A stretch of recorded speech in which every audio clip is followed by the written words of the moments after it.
Esta noche, hoy nos proponemos investigar sistemas que nos permitan experimentar eso que está más allá del cuerpo físico, eso que pertenece a otras dimensiones de la naturaleza y del cosmos. Bueno, ante todo es necesario que los hermanos pongan mucha atención. Hace unos cuantos años acaeció en Roma un caso insólito. Una monja caía constantemente en trances mediunímicos o hipnóticos. Entonces asumía ciertas actitudes, podríamos decir, inmodestas, o tal vez dijéramos obscenas. Se confesó con el señor cura y le relató la cuestión. Lo que pasaba era que ella conservaba un retrato de un novio que había tenido. Le bastaba ver el retrato para caer en esos trances tan extraños, hipnotizado. Durante tales trances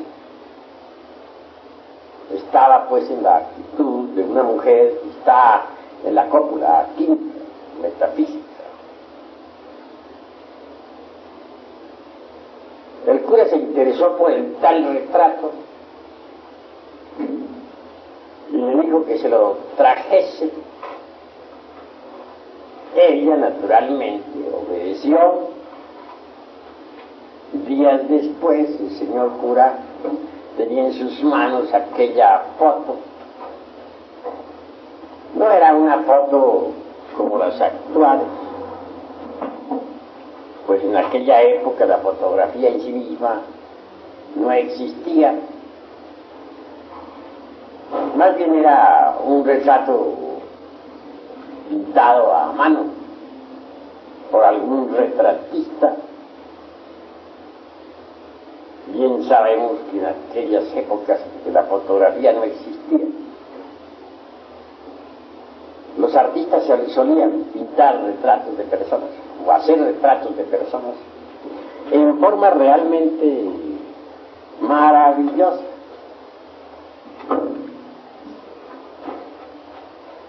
Mas al examinar aquel retrato se pudo evidenciar claramente que tenía un marco bastante interesante, un marco lleno de piedras, no diría preciosas, sino más bien piedras de adorno, piedras falsas o fantasías, pero que en todo caso eran brillantes. Le bastaba a ella ver tales piedras brillantísimas para caer de hecho en trance hipnótico y hasta mediunímico. El cura le experimentó con ella y el resultado siempre fue el mismo. Consultó a otra autoridad más eminente en estas cuestiones y se hicieron distintos experimentos con otros sujetos. Fue entonces cuando la hipnología tomó gran fuerza. Por doquiera surgieron sujetos impresionables, pasivos, que fueron sometidos a sueño hipnótico mediante piedras brillantes. Se hacía mirar fijamente a las piedras brillantes, se hacían pases sobre la cabeza, cuerpo del paciente, y estaba en sueño profundo. Se puso de moda entonces la curación por medio del hipnotismo. Todo esto acaecía en plena Edad Media, cuando ardían las hogueras de la Inquisición por todas partes. Así que la inmunología que hoy se estudia en la Facultad de Medicina, pues no es cosa nueva, ni la aplicación del hipnotismo a la cuestión médica tampoco es una novedad. Ya se ensayó en ese sentido en aquella época. No está de más decir que tales ensayos resultaban en el fondo peligrosos, porque el santo oficio estaba muy activo. Pero hasta los mismos clérigos se habían interesado por el caso de la monja. Se propagó entonces por toda Europa la cuestión de la hipnología, que bien pronto se sucedió con el mediumismo y afines. Toda clase de experimentos psíquicos se suscitaron a raíz de la cuestión esa.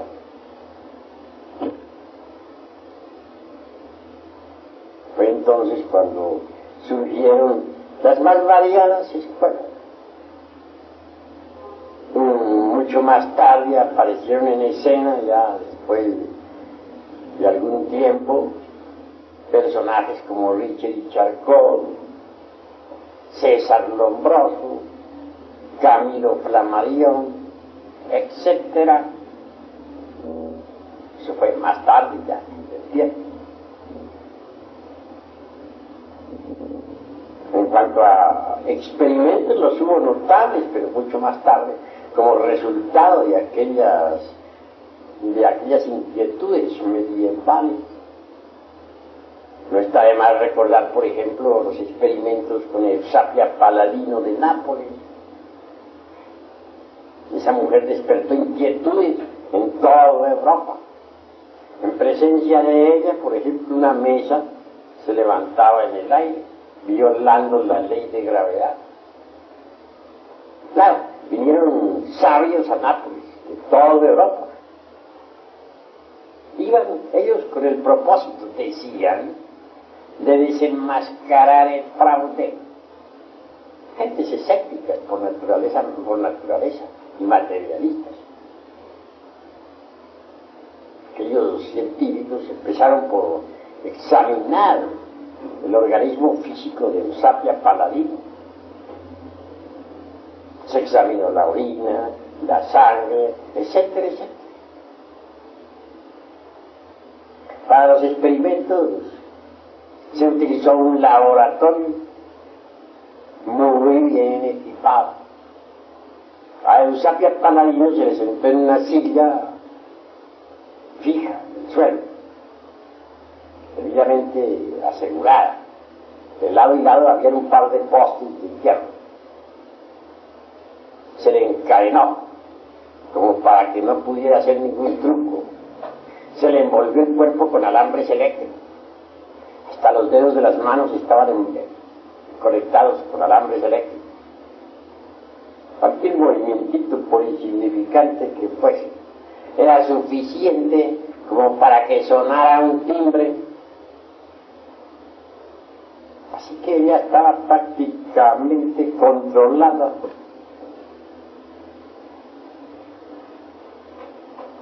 Sin embargo, después de las correspondientes sesiones, o digo yo, después de caer ella en trance hipnótico, se sucedieron fenómenos extraordinarios. Ciertamente una mesa levitó en el aire, se tomaron fotografías, se pudo verificar que no había ningún truco. Los científicos se convencieron hasta la saciedad de tal hecho y no les quedó más remedio que rendirse ante la evidencia. Una bandolina que había en el suelo fue levantada por manos invisibles en presencia de todos, y de ella salieron melodías inefable.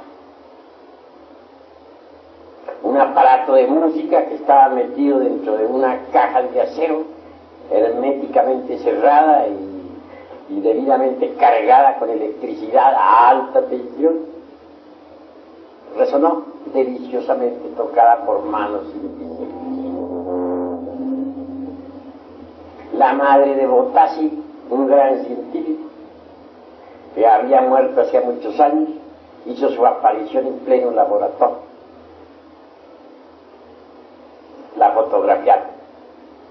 Avanzó hasta donde estaba su hijo y le abrazó, llamándolo con el apodo caritativo de familia y diciéndole: hijo mío. Sí.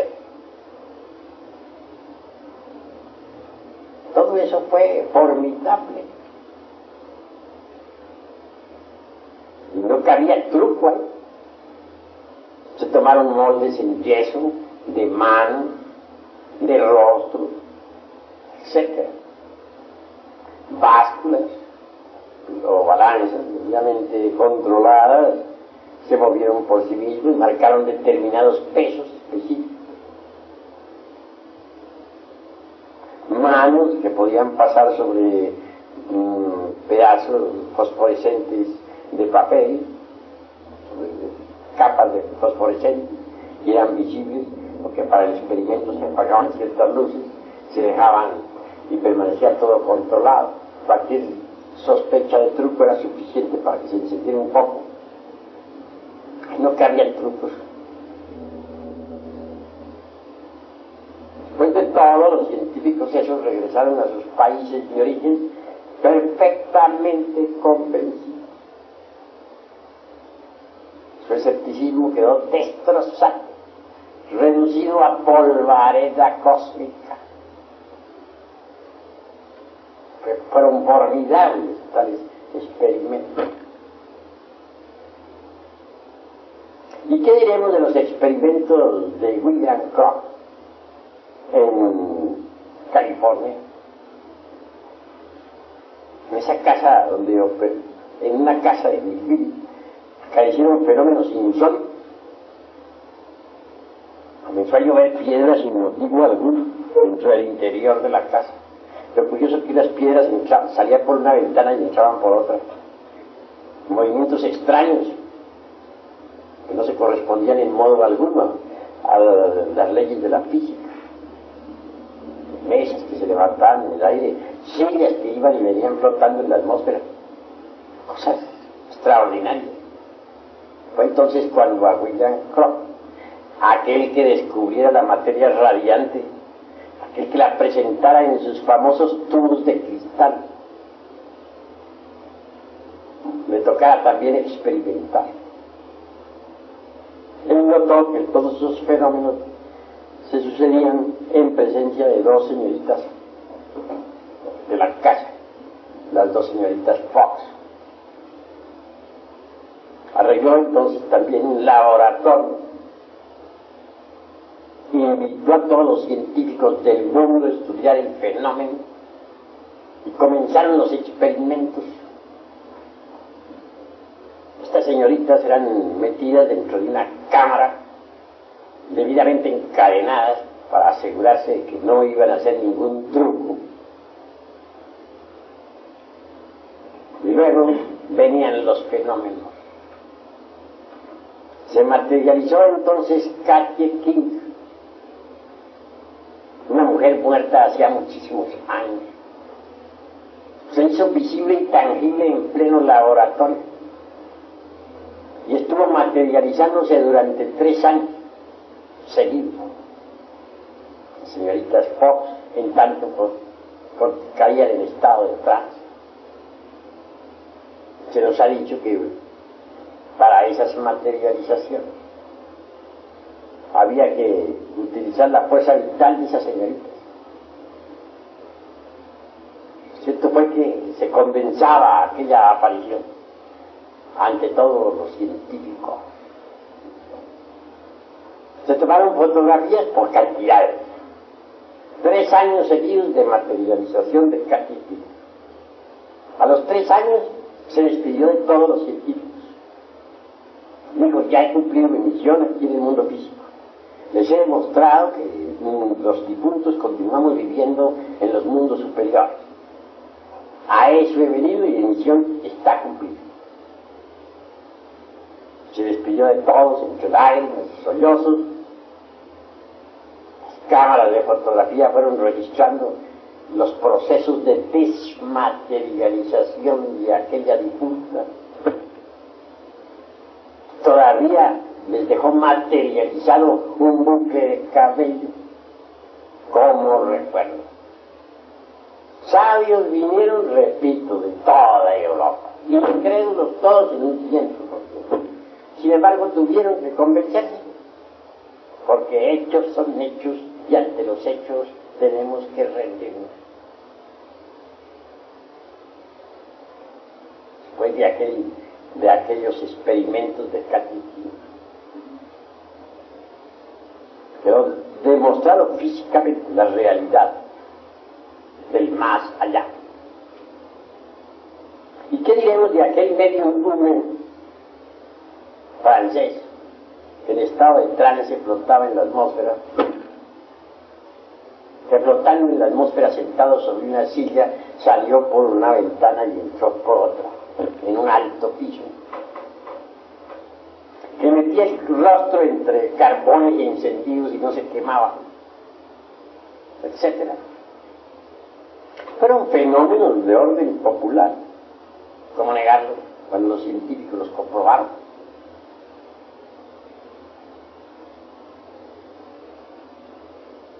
Sin embargo,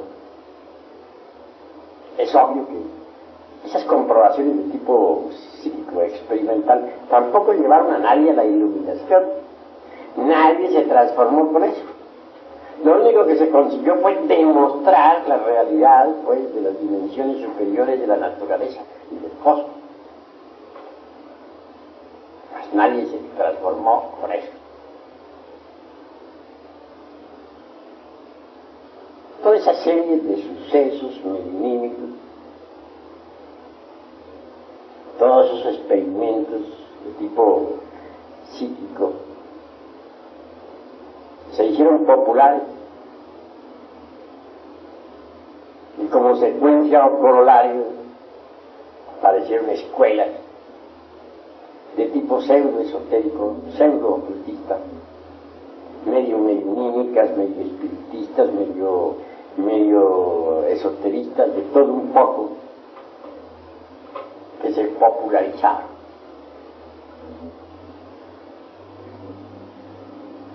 No voy a pronunciarme contra ninguna escuela, porque no ese es el objetivo de esta plática. Únicamente quiero decirles que tales escuelas de tipo semi-esotérico, semi-espiritista abundaron como secuencia o corolario de tantísimas investigaciones de tipo psíquico. Mas esas escuelas tampoco poseyeron una auténtica tradición esotérica. No fueron escuelas que permitieran la transformación del ser humano. Dichas escuelas poseyeron una abundante biblioteca y muchísimos eruditos, pero no condujeron a nadie a la transformación, a la autorrealización íntima del ser. Apareció un tipo de gentes muy curiosas, ionizadoras en un 100%. Las hemos denominado personalidades calquianas. Así las hemos llamado debido a que son gentes de esta época del Kali Yuga. Se distinguen por su erudición, mas no poseen realmente autorrealización íntima ni esoterismo auténtico. Son gentes que tienen dogmas. Uno de ellos, por ejemplo, es aquel de la evolución. Surgió del fondo de escuelitas como las de Allan Kardec, Leon Denis, etc. Si leemos nosotros a fondo a Kardec en su libro que titula El libro de los espíritus, veremos allí el dogma de la evolución. Parece que también influyó muchísimo Darwin con su teoría de la evolución y transformación de las especies, que influyó en forma muy decidida extendida sobre todas esas escuelas calcanas. Al fin y al cabo apareció una jerga muy curiosa de eruditos sin autorrealización, sin conocimiento ninguno de la sabiduría de la serpiente, sin capacidades para investigar fuera del cuerpo físico, en forma positiva y consciente, sin experiencia práctica sobre alquimia, sin experiencia directa sobre cábala verdadera, sin conocimiento real de la anatomía oculta del hombre, etcétera. Esa curiosa jerga pareció echar raíces por todas partes y se multiplicó en forma evidente por todo el mundo. Ahora tienen distintos nombres. No seré yo precisamente quien vaya a publicar los nombres de todas esas escritas, porque cada cual es libre de pensar como quiera, y en modo alguno me propongo atacar a otras organizaciones. Así les diría a ustedes que se basan en fundamentos falsos. Cuando uno no conoce la sabiduría de la serpiente, cuando uno no es un verdadero alquimista de laboratorio, cuando uno no es capaz de operar prácticamente con la alquimia y de moverse en cualquier sefirote, cuando uno es esclavo del dogma de la evolución y está lleno de infinitos temores y prejuicios, obviamente marcha por el camino del error.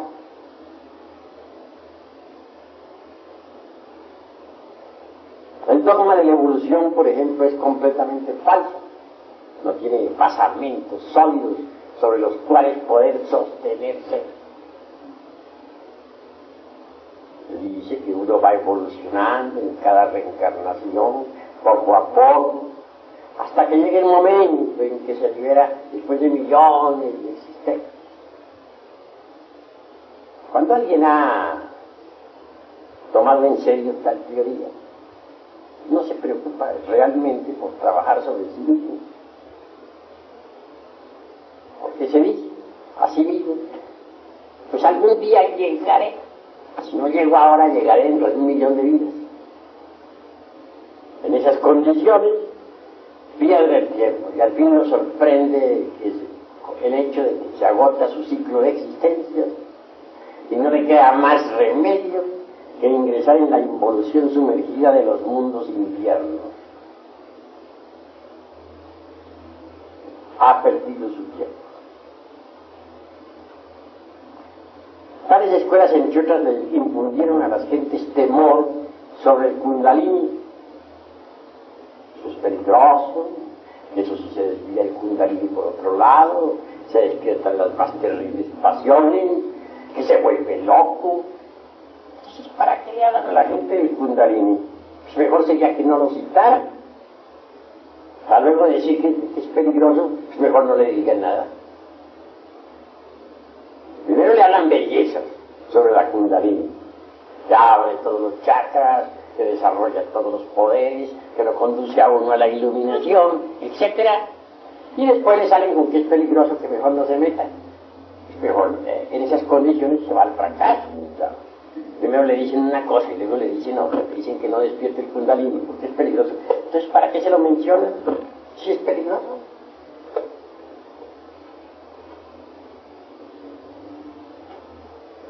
Esas son las jergas en que viven actualmente los pseudo-esoteristas y pseudo-cultistas. Gravísimo, ¿eh? Evolución, obviamente existe, no negamos esa ley, pero al lado de la ley de la evolución existe otra. Por contrapunto, por oposición, existe la de la involución. No son leyes meramente mecánicas que nada tienen que ver con la autorrealización íntima del ser. Hay evolución en el grano que germina, en el tallo que crece, en el árbol que ha echado ramas y frutos. Hay involución en la planta que se marchita, que decrece y al fin se convierte en un montón de leños. Hay evolución en la criatura que se gesta dentro del vientre materno, en el niño que nace, que se desarrolla, en el adolescente, en el joven que lucha por la existencia, en el hombre maduro y fuerte, etc. Pero hay involución también en el anciano, en el hombre que cada día envejece más y más, y que al fin entra en estado de decrepitud y muere. Procesos meramente naturales. No negamos en modo alguno la existencia de estas dos leyes. En lo que no estamos de acuerdo es en atribuirle a las mismas principios y conceptos completamente equivocados. Toda esta jerga de tipo dogmático, toda esta pseudosapiencia teórica de las distintas escuelas del pseudo-ocultismo y pseudo-esoterismo barato, surgieron en realidad como secuencia o corolario de todo ese psiquismo anterior, espiritismo, mediunismo, mesas parlantes, sujetos en trance, etc. Entonces esa jerga no tiene realmente fundamentos sólidos. No tiene sistemas de investigación superior. Porque no alguno me parece correcto. Y querramos nosotros basar nuestros experimentos exclusivamente en sujetos pasivos, clínicos. Se ven tantos errores en el psiquismo barato. Me parece que los hombres serios en modo alguno deberían ocuparse de esa clase dijéramos, de fenómenos tan ignorantes. Como cita diré algo muy interesante. A poco tiempo, en un oficial de la Hermana República de Venezuela, cierta mujer de tipo mediúnico cayó en estado de trance. Una dama que todavía no había disuelto el lego y que por lo tanto en modo alguno estaba preparada para recibir desideratos cósmicos o mensajes trascendentales del ser. Pero lo curioso es que ya estando en estado medionímico le dio por ser sabia, llamó a fulano de tal y le dijo: tú has recibido la primera iniciación, misterios mayores. Tú, fulano de tal, tienes la cuarta. Tú, sultano, la quinta. Total, que todos los hermanitos de ese inicial resultaron mahatmas, puros hierofantes. Ahí no había ninguno chiquito, todos eran grandotes. Hermanitos recién llegados ya eran hierofantes. Afortunadamente ese inicial se cerró, gracias a Dios, porque habían caído en un estado de locura insoportable. De cuando en cuando se dan esos casos en los iniciales de algún psíquico cargado de yoes, subjetivo en un 100%, que cae en trance y ya se nos vuelve sabio. Todo esto nos está indicando, estimables hermanos,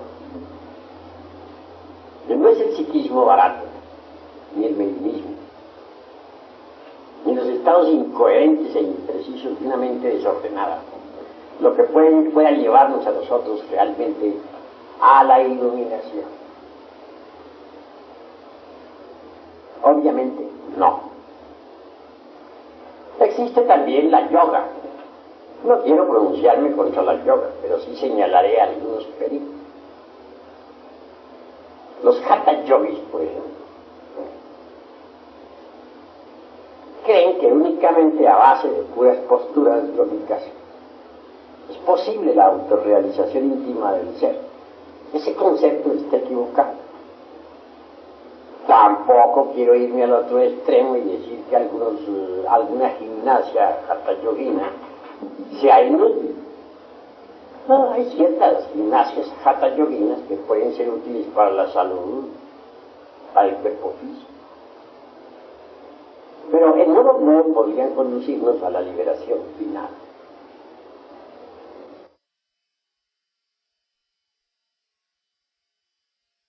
Se trata de buscar camino. Sucede que la humanidad vive metida en un laberinto sin salidero por ninguna parte. Pero conclusión que ahora vayamos hacia los Himalayas.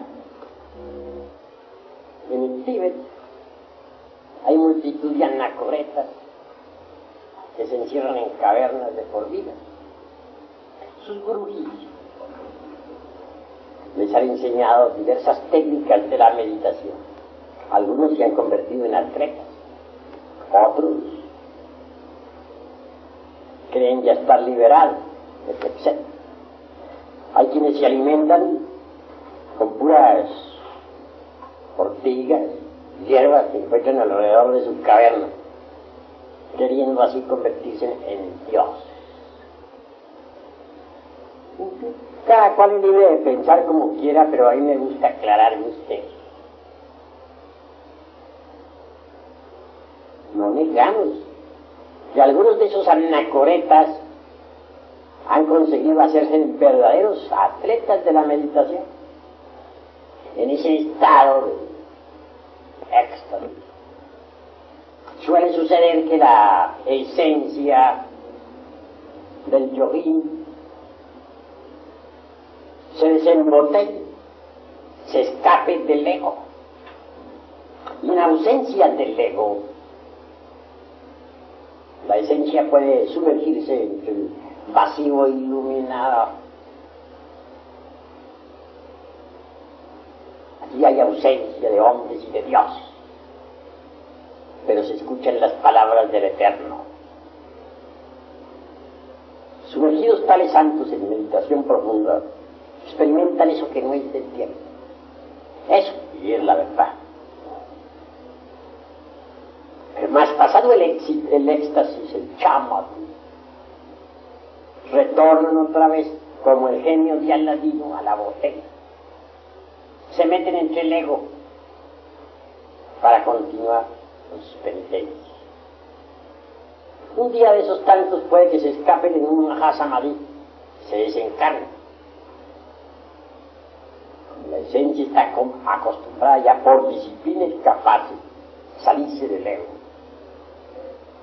Entonces procederá así con la muerte del físico, y esa esencia podrá inclusive hasta viajar a los planetas del Cristo, planetas que giran alrededor de nuestro sistema solar como giran los planetas físicos. Y gozarán de un samadhi delicioso. Sucede que en los planetas del Cristo existe otra naturaleza muy distinta a la nuestra. Así como la naturaleza nuestra, la del mundo físico, está sometida a los procesos de nacimiento, crecimiento, desarrollo y muerte, la naturaleza de los planetas del Cristo que giran alrededor del Sol es diferente. Esa naturaleza es inmutable, eterna. no está sometida a cambios ni a muerte. Por lo tanto, quienes viven en los planetas del Cristo son felices, gozan en su interior, pues, de los esplendores del Cristo íntimo y viven en un éxtasis permanente. Así estos yoguines desembotellados gozarán por un tiempo de la felicidad de los planetas del Cristo, podrán flotar en el ambiente circundante, mas con asombro tales yoguines verán que no son habitantes de esos mundos, se les admite de visita, pero que realmente no tienen derecho a existir allí. Tan tremendas realidades les lleva a comprender que aún están incompletos, que no están liberados como lo suponían antes de morir. Y con dolor regresan nuevamente, como el genio de la lámpara de Aladino, a la botella, es decir, al ego. Así, hay muchos que en el Oriente, en el Tíbet, se consideraban santos e iluminados, que desencarnaron en Mahasamadhi, que el pueblo veneró como a dioses, viven ahora en el mundo, están convertidos en personas vulgares, comunes y corrientes. De manera, pues, que si uno no aniquila el ego, no logra la liberación final. Esa es la cruda realidad de los hechos. Aunque practique muchos ejercicios yógicos, aunque se encierre en cavernas aislados del mundo, alimentándose con hierbas por ahí silvestres, etc. Si no destruye el ego, no se libera. Bien, se ha hablado mucho en las escuelas de tipo pseudo-esotérico y pseudo-mística sobre la constitución septenaria del hombre. Todas esas escuelas escuelas kalkianas que diríamos, tienen abundante biblioteca. Hay obras donde se menciona claramente los 7 cuerpos del hombre y donde se afirma en forma enfática que toda criatura humana tiene ya los 7 cuerpos. De acuerdo con eso, todos ya son maestros. ¿Pero a qué se deben esos errores?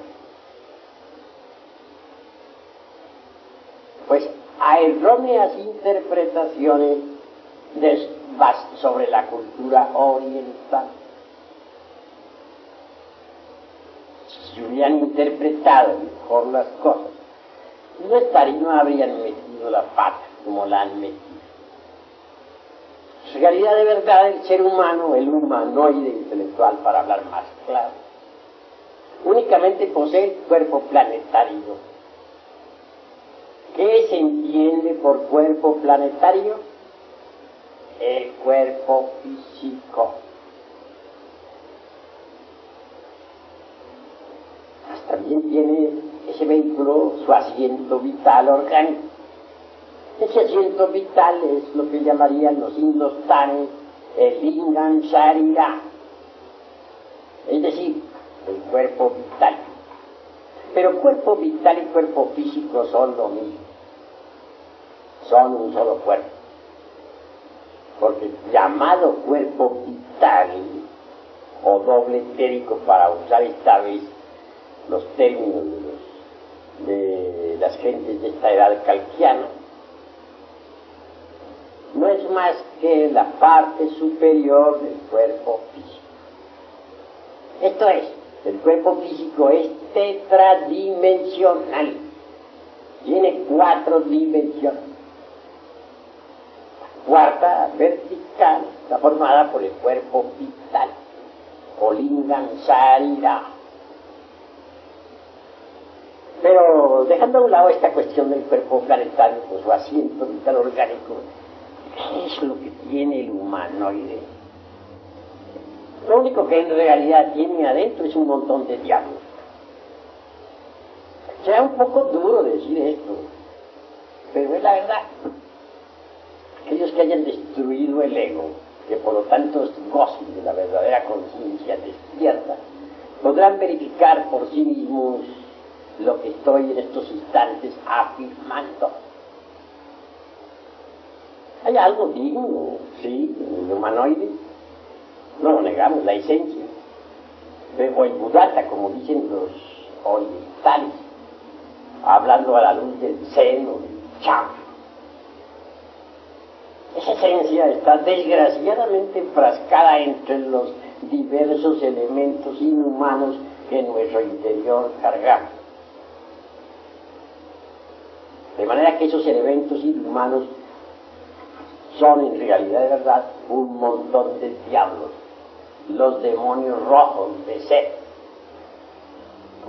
como se dijera en el Alto y Bajo Egipto. Y hablando en el lenguaje tibetano diríamos, esos elementos inhumanos son los agregados psíquicos, vivas personificaciones inhumanas de nuestros defectos de tipo psicológico. Eso es pues lo que tiene el ser humano, el humanoide. Pero ¿en qué quedamos sobre los cuerpos astrales de que nos hablaban en las escuelas de tipo pseudo-esotérico y pseudo-cultista? ¿Qué quedamos sobre el famoso manas inferior y manas superior? Es decir, sobre el cuerpo mental y sobre el cuerpo de la voluntad consciente o causal. No, esos cuerpos no los tiene el humanoide. Pero entonces, ¿por qué esas escuelas afirman que sí los tienen? Por una pésima interpretación de las enseñanzas orientales, mal interpretadas, fueron difundidas en el mundo occidental y condujeron a la gente al error. Los cuerpos astral, mental y causal hay que fabricarlos. Eso es obvio. ¿Cómo se fabrican esos cuerpos? Si uno no tiene nociones de alquimia, ¿cómo haría para fabricarlos? Ante todo hay que ser alquimista, hay que estudiar la alquimia. La alquimia, los alquimistas agitaron toda la Edad Media. Los alquimistas medievales pudieron salvarse gracias a que decían, estaban buscando la fórmula para hacer oro, que su anhelo era ayudar al rey, al gobierno, en cada nación. Así de esa forma y de ese modo escaparon de la hoguera. Se les llamaba también los sopladores. En casa de los alquimistas nunca faltaba todo un laboratorio. Ahí se veían unos enormes fuegos de esos antiguos para estar soplando el fuego. Se veían crisoles, se veían enormes ollas, chimeneas, etcétera, etcétera, etcétera, todos los utensilios propios del laboratorio.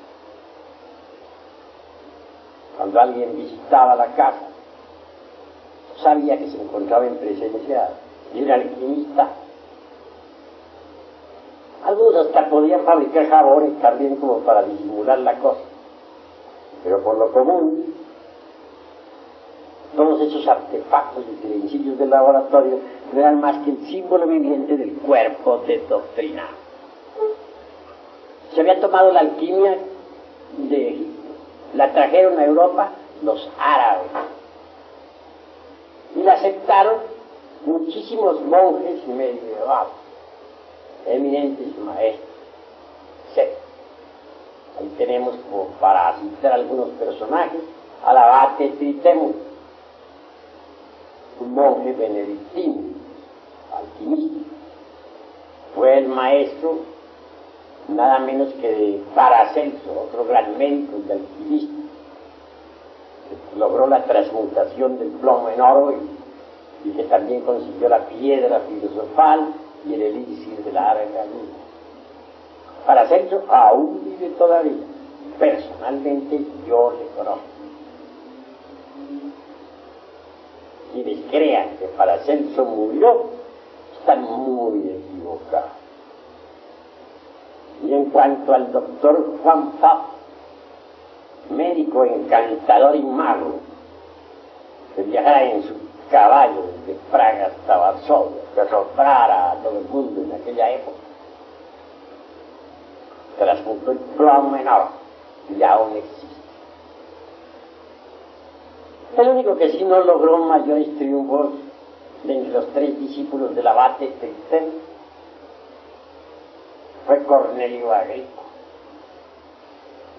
Este hombre cometió el error de ponerse a teorizar. Se pasó su vida razonando, sacando silogismos, prosilogismos, metido dentro del círculo vicioso del razonamiento. Cuando quiso hacer la gran obra, ya estaba muy viejo. No pudo, murió. Le sorprendió la muerte luchando por disolver el yo, queriendo tomar posesión de sí mismo. Pero no llegó, fracasó. Mediante la alquimia, aprende uno a fabricar el mercurio de los sabios, con el que puede fabricar los cuerpos existenciales superiores del ser, indubitablemente transformando el exiohari, es decir, el esperma sagrado. Se elabora el mercurio de los sabios. Indubitablemente, tal materia venerable tiene que pasar por algunos procesos de purificación antes de ser útil. Esa materia venerable, esa agua misteriosa, pasará por las operaciones aritméticas de suma, resta, multiplicación, división de principios, antes de ser útil. Es obvio que en principio tal materia venerable, resultado, como ya dije, de las transmutaciones del esperma, es negra. Así se logra refinar el sacramento de la Iglesia de Roma. Roma a la inversa se lee amor. Entonces se vuelven esas aguas blancas. Y si se continúa con el proceso de refinamiento sexual, al fin las aguas blancas se tornan amarillas. Al llegar a estas alturas, el azufre es liberado de sus prisiones o centros magnéticos ubicados en los infiernos atómicos de la onda. El azufre es el fuego y es liberado. Este se mezcla entonces con el mercurio y así obtenemos el mercurio azufrado, que asciende por el canal medular espinal hasta el cerebro. El excedente de tal mercurio, después de saturar las células orgánicas, viene a cristalizar dentro de nuestro cuerpo en la forma extraordinaria y maravillosa del vehículo astral o sideral. Quien posee un cuerpo astral sabe que lo tiene, porque puede andar con él, puede flotar en el espacio con él, puede transportarse a otros mundos con el mismo, etc. Es una especie de doble organismo extraordinario, formidable, maravilloso. Una vez que uno se encuentra en posesión de un cuerpo astral, puede darse el lujo de crear para su uso particular un cuerpo mental. Este viene a ser el resultado también de las condensaciones del mercurio. cuando el mercurio condensa en la forma del cuerpo de la mente, nos transforma. Alguien que posee un cuerpo mental puede absorberse la sabiduría de la naturaleza. Tiene acceso a todos los templos de Hermes y el 3 veces grande Dios y de todo. Cuando uno ya ha logrado tal éxito, está preparado para fabricar el cuerpo de la voluntad consciente. Este también viene a cristalizar con las condensaciones del mercurio de los sabios. Así que alguien que tenga los cuerpos físico, astral, mental y causal, de hecho, puede recibir los principios étnicos, búdicos o anímicos que lo convierten en hombre real. Esto quiere decir que antes de ese instante no se es hombre. Antes de ese momento uno no es más que un animal intelectual. Un profesor de medicina en el Distrito Federal decía que estos seres humanos que se llaman no son más que mamíferos racionales. Decir mamíferos racionales o mamíferos intelectuales pues es lo mismo. Hagamos pues una plena diferenciación entre lo que son los mamíferos intelectuales y lo que es el hombre. Solo quien posea esos vehículos es hombre. Ahora bien, una cosa es ser hombre real y otra cosa es tener capacidades para ser un investigador competente de la vida en los mundos superiores. Un hombre puede ser hombre en el sentido más completo de la palabra y sin embargo no ser un investigador competente de la vida en los mundos superiores. Para hacerlo tiene que eliminar el ego. No es por medio del mediumismo como se va a obtener datos exactos sobre la vida en los mundos superiores, sobre los misterios de ultratumba. No es con sujetos en estado de hipnosis como podemos nosotros tener algunas referencias sobre el más allá. No. Quien quiera, verdad, convertirse en un iluminado, en un hombre consciente, en un investigador de verdad en los mundos superiores, tiene que destruir el ego. Es decir, pasar por la aniquilación budista que tanto martiriza, que tanto molesta de verdad a los fanáticos de las escuelas pseudoesoteristas y pseudoocultistas. Mas si uno no pasa por la gran aniquilación, si uno no logra dejar de existir aquí en los mundos internos como ego, jamás tendrá tampoco la lucidez verdadera, la objetividad exacta, como para poder en verdad ser un investigador serio e idóneo de la vida en los mundos superiores. Un sujeto en estado de hipnosis subjetivo hablará del más allá, dirá que fulano de tal es un Mahatma, citará muchas cosas absurdas, porque no tiene objetividad. Es en realidad de verdad una esencia embotellada entre el ego. Para ser investigador idóneo se necesita que el ego sea aniquilador. Si el ego pasa por se reduce a polvareda cósmica, la conciencia, el ser, queda completamente libre. Una esencia, una conciencia libre, es una conciencia iluminada, una conciencia que podrá directamente experimentar lo real, una conciencia verdaderamente emancipada, idónea para la investigación. Solo una conciencia así podrá informarnos sobre las vidas anteriores, sobre los mundos inefables, sobre el karma, la ley,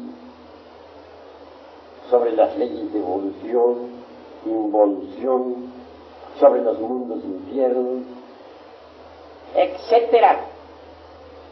Pero que alguien con ego quiere informarnos sobre todo eso, pues no más, no porque no tiene una conciencia libre, no tiene una conciencia resplandeciente, es una conciencia todavía enfrascada, tapada, metida en distintos receptáculos de materia. Obviamente no posee la idoneidad indispensable para la investigación.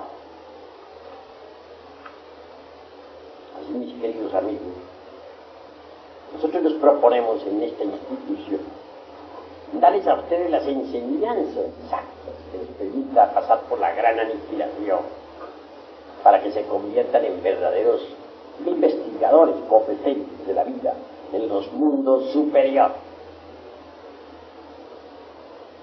¿Quiénes son los que le han dicho a la humanidad que todos poseen los 7 cuerpos y trazan esquemas sobre eso? Individuos que no han destruido el ego. Entonces, ¿con qué derecho lo hacen? ¿Por qué lo hacen? De esa forma conducen a otros al error. Pero abundan desgraciadamente los pseudosapientes, las personalidades kantianas, por todas partes. Y esto es dijéramos, una especie de veneno que se propaga en todas las direcciones del mundo. Hay que conocer también a fondo la sabiduría de la serpiente. ¿Cómo podría alguien convertirse en maestro de una escuela si no conoce la sabiduría de la serpiente? Si uno no conoce la sabiduría de la serpiente, vive en tinieblas y no logra la liberación. Ejemplo, sostienen falsamente las escuelas de tipo pseudoesotérico y pseudoocultista en todas sus jergas inútiles, que cuando el Kundalini puede despertar en cualquier momento, que a través de la meditación o con las prácticas del pranayama o por imposición de manos del gurú, etc. Cosa falsa, pero falsísima. El Kundalini no despierta de esa manera. ¿Quiénes hablan así? Los que no han estudiado los tantras tibetanos, los que no han investigado jamás los tesoros de Anahuac. Es bueno saber que en los códices que nos han quedado, aquellos que lograron salvarse después del vandalismo ese de Chingachupines, entre líneas está escondida la sabiduría de la serpiente. Tengas en cuenta que la gran Tenochtitlán fue serpentina. Así pues nosotros los mexicanos tenemos una tradición serpentina. Esa es la cruda realidad de los hechos.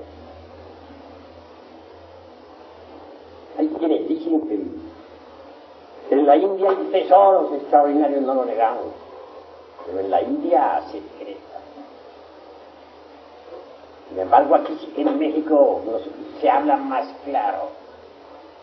En Yucatán, por ejemplo, encontré en un templo una gran serpiente de piedra, en la actitud de tragarse a un hombre que lo tenía pues entre sus paus.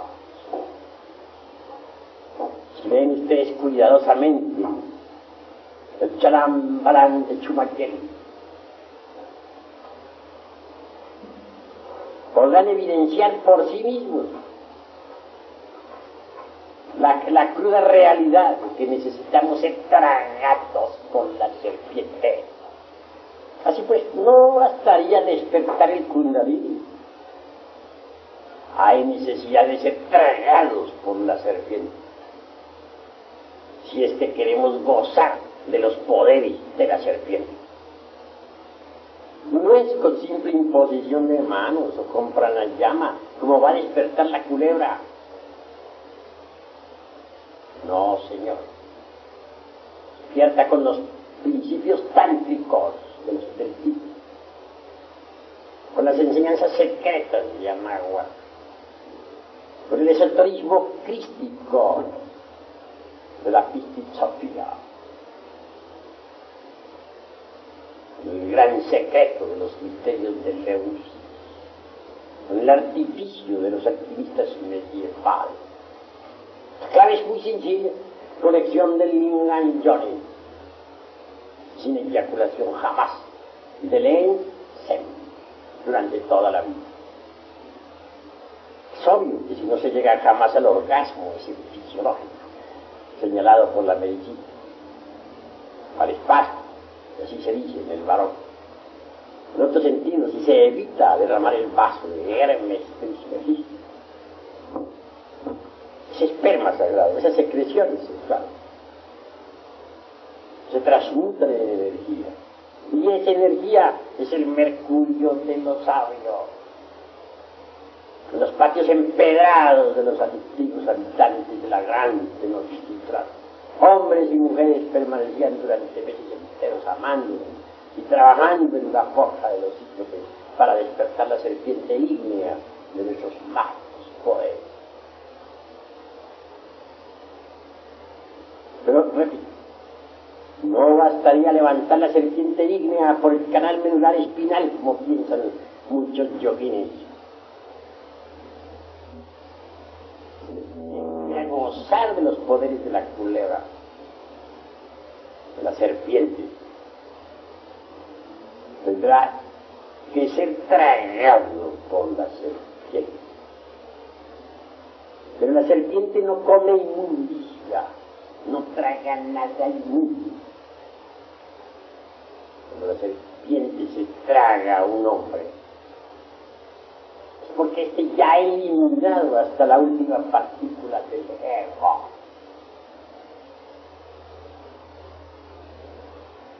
Decía precisamente el conde San Germán, alguna vez dejó un honor